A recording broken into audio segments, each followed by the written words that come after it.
et seul un filet d'eau coule au fond du canyon.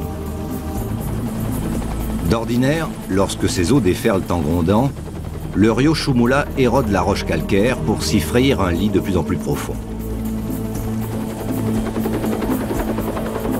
Rien ne semble pouvoir l'arrêter.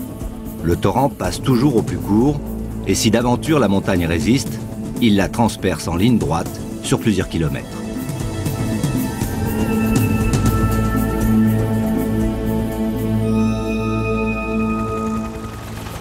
Guy Moxon et Stéphane Girard, les spéléologues d'Ushuaia Nature, ont aménagé une ancienne parcelle de jungle brûlée par les paysans mexicains pour recevoir l'hélicoptère de l'expédition.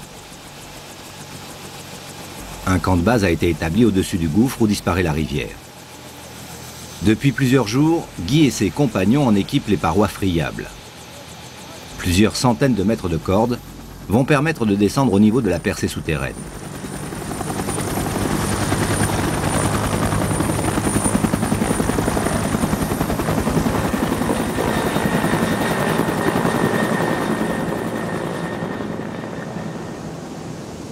Donc vous avez fait un travail d'équipement Derrière.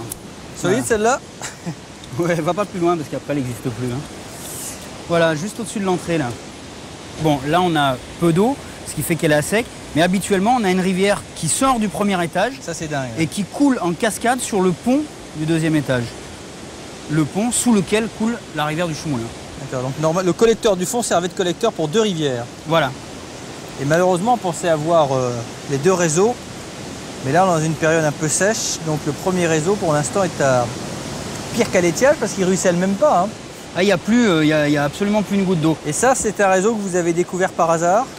Ah, complètement par hasard, ouais. En fait, on était sur Agua Azul, donc les cascades qu'on a vues précédemment. Et pour comprendre le réseau hydrographique qui est très complexe, parce qu'en fait, il s'étale dans la forêt, donc en plusieurs bras, on a fait un repérage en avion. Et donc, pour voler le plus bas possible, l'avion est passé par ces gorges. Et en fait, on regardait la rivière qui coulait en dessous. Et subitement, cette rivière, on l'a plus vue pendant un moment. Et puis, on l'a vu ressortir plus loin. Donc ce qu'on va essayer de faire, là, c'est qu'on va suivre la voie de l'eau. On va rentrer